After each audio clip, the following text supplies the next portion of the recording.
Before Pokemon, before anime, and before Japan became a global economic powerhouse, the nation introduced something that would revolutionize communication forever: a tiny piece of paper featuring a dragon. Issued in 1871, these were Japan's very first postage stamps, and today they are among the most fascinating treasures in philately. But why a dragon? Why were they printed without perforations? And how did these stamps help transform a feudal society into a modern nation? Let us uncover the story behind Japan's legendary dragon stamps. On April 20th, 1871, Japan launched its first nationwide postage stamps, a move that signaled more than just a new way to send letters. The country was in the midst of the Meiji Restoration, a period when centuries of feudal rule were giving way to rapid modernization and central authority. These stamps were the first to be valid throughout all of Japan, replacing a patchwork of local couriers and domain-specific systems with a unified, state-run postal network. Behind this transformation stood Baron Meiji Hisoka, a former samurai, who became the driving force behind postal reform. Inspired by Western models he studied in Britain, Meiji pushed for a system that would knit the nation together, making communication faster and more reliable for everyone, from government officials to ordinary merchants. The release of these stamps was not a minor bureaucratic update. It was a bold step toward building a modern state, where the central government took charge of connecting its people and managing the flow of information. In a single act, the Meiji government asserted its role as the architect of a new Japan, using the humble postage stamp as a tool of national unity and progress. Subscribe for more stories that reveal how small objects can change the course of history. The dragon chosen for Japan's first stamps was no accident. Instead of placing the emperor's portrait on a utilitarian object, the Meiji government turned to the twin dragon, a symbol deeply rooted in Japanese tradition. In art and literature, the dragon, or Ryu, is more than a mythical creature. It stands for power, wisdom, and protection, qualities that match the ambitions of a nation remaking itself. The twin dragon design, drawn by ukiyo-e artists and refined for copper plate engraving, offered a familiar image that could unite old and new. Dragons had long appeared on imperial crests and official seals, signaling authority without showing the emperor's face, which would have risked offense or controversy. By choosing this motif, the government balanced respect for cultural continuity with the need to project a modern, central authority. The dragon stamps became a visual signature for the young state, blending ancient symbolism with the practical demands of a new postal system. Subscribe for more stories that reveal how small objects can change the course of history. A closer look at the dragon stamps reveals a system built for clarity and function.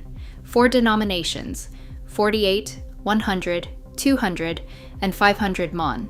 Each played a specific role in Japan's new postal network. The 48 mon stamp, printed in brown, covered the lowest rate, making it possible to send short messages or local notices within about 10 kilometers. For letters traveling a bit farther, up to 30 kilometers, the blue 100 mon stamp was the standard choice.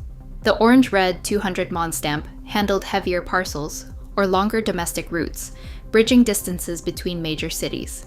At the top, the green 500 mon stamp was reserved for the rarest needs, international mail or special services that required a higher fee. By assigning each value to a clear rate band, the Meiji government replaced a confusing patchwork of local charges with a single, unified tariff system.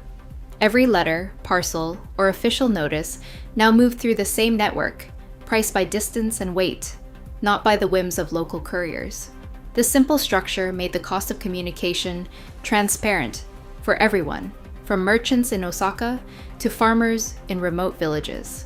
Subscribe for more stories that reveal how small objects can change the course of history. The first dragon stamps were born from a meeting of tradition and ambition.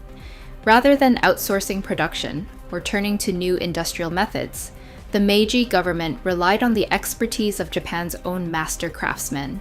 Each stamp began as a hand-carved block, shaped by artisans who brought generations of woodblock printing knowledge to the task. Water-based inks, chosen for their clarity and vibrance, soaked into the fibers of specially selected paper, creating impressions that were never quite identical. Subtle shifts in pressure, the grain of the wood, or the amount of ink on the block, meant that every stamp carried its own tiny variations. No two were ever exactly the same. The surface of each stamp holds the faint texture of both paper and pigment, a tactile reminder of the human hands that made them. In this process, the state did not reject the old in favor of the new, but instead pressed traditional skills into service for a modern purpose. The result was more than a utilitarian label. Each dragon stamp stands as a small work of art, a piece of national craft that helped build the machinery of a new Japan. Subscribe for more stories that reveal how small objects can change the course of history. The first dragon stamps arrived in the post office as uncut sheets, each stamp pressed edge to edge with no lines of holes to guide separation. Perforating machines, common in Europe by this time, had yet to reach Japan, and importing them would have delayed the launch of the new postal system. Instead, clerks and senders took up scissors or knives, slicing stamps apart by hand as needed. Some stamps ended up with neat, straight edges. Others show ragged cuts, or even corners, trimmed away by accident. Surviving examples often display these irregular borders, along with slight wear from handling, a physical record of their journey from sheet to letter. The imperforate format was not a flaw, but a practical solution, letting the Postal Service begin work immediately rather than waiting for specialized equipment. In this way, the earliest Japanese stamps carry the marks of both necessity and invention, each edge telling a story of the system's first days. Subscribe for more stories that reveal how small objects can change the course of history. A single postage stamp, pressed from copper and inked with dragons, helped stitch together a country that had long been divided by mountains, rivers, and centuries of local rule. With the launch of the National Postal Network in 1871, the Meiji government gained a tool for reaching every corner of Japan. Letters and official documents could now travel from Hokkaido to Kyushu on a regular schedule, crossing distances that once took weeks in just a few days. For the first time, a merchant in Osaka could send an invoice to Sapporo, or a farmer in Tottori could receive news from Tokyo, all through the same unified system. The state's ambitions went beyond commerce. This network became the backbone for legal notices, tax demands, and, by 1873, the mass distribution of military conscription orders. Every draft notice or tax bill bore the dragon stamp, a sign that the message came with the full authority of the central government. The postal system's reach made it possible to enforce new laws and collect revenue in places that had once been nearly autonomous. By standardizing communication and putting the stamp of the state on every letter, the Meiji administration turned a simple piece of paper into an everyday instrument of national transformation. Subscribe for more stories that reveal how small objects can change the course of history.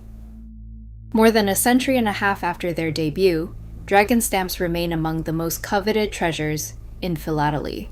Their rarity is shaped not only by age, but by the fragile nature of their materials and the limited number that survived everyday use.